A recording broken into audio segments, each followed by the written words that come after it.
This is a LibriVox.org recording by Kirsten Ferreri. Thus Spake Zarathustra, by Friedrich Nietzsche, translated by Thomas Common. Part 1, Section 20, Child and Marriage. I have a question for thee alone, my brother. Like a sounding lead cast I this question into thy soul, that I may know its depth. Thou art young, and desirest child and marriage.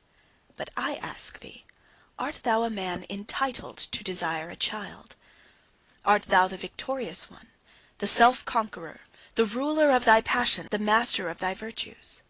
Thus do I ask thee. Or doth the animal speak in thy wish, and necessity, or isolation, or discord in thee? I would have thy victory and freedom long for a child. Living monuments shalt thou build to thy victory and emancipation. Beyond thyself shalt thou build, but first of all must thou be built thyself, rectangular in body and soul.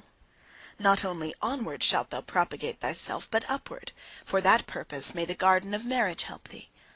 A higher body shalt thou create, a first movement, a spontaneously rolling wheel, a creating one shalt thou create. Marriage.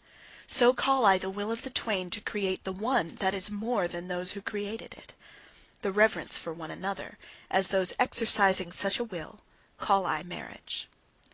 Let this be the significance and truth of thy marriage. But that which the many too many call marriage, those superfluous ones, what shall I call it? The poverty of soul in the twain! The filth of soul in the twain! The pitiable self-complacency in the twain! Marriage they call it all, and they say their marriages are made in heaven.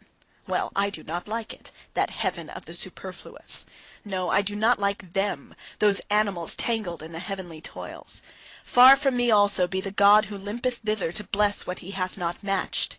Laugh not at such marriages. What child hath not had reason to weep over its parents?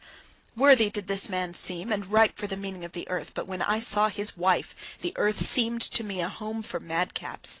Yea, I would that the earth shook with convulsions when a saint and a goose mate with one another. This one went forth in quest of truth as a hero, and at last got himself a small decked-up lie. His marriage he calleth it. That one was reserved in intercourse and chose choicely, but one time he spoilt his company for all time. His marriage he calleth it. Another sought a handmaid with the virtues of an angel, but all at once he became the handmaid of a woman, and now would he need also to become an angel. Careful have I found all buyers, and all of them have astute eyes, but even the astutest of them buyeth his wife in a sack. Many short follies, that is called love by you. And your marriage putteth an end to many short follies with one long stupidity. Your love to woman, and woman's love to man, would that it were sympathy for suffering and veiled deities, but generally two animals alight on one another. But even your best love is only an enraptured simile and a painful ardour. It is a torch to light you to loftier paths.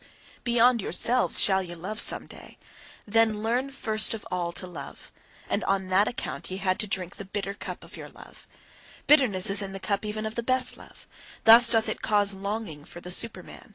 Thus doth it cause thirst in thee, the creating one. Thirst in the creating one, arrow and longing for the Superman. Tell me, my brother, is this thy will to marriage? Holy call I such a will and such a marriage. Thus spake Zarathustra. End of Part 1, Chapter 20.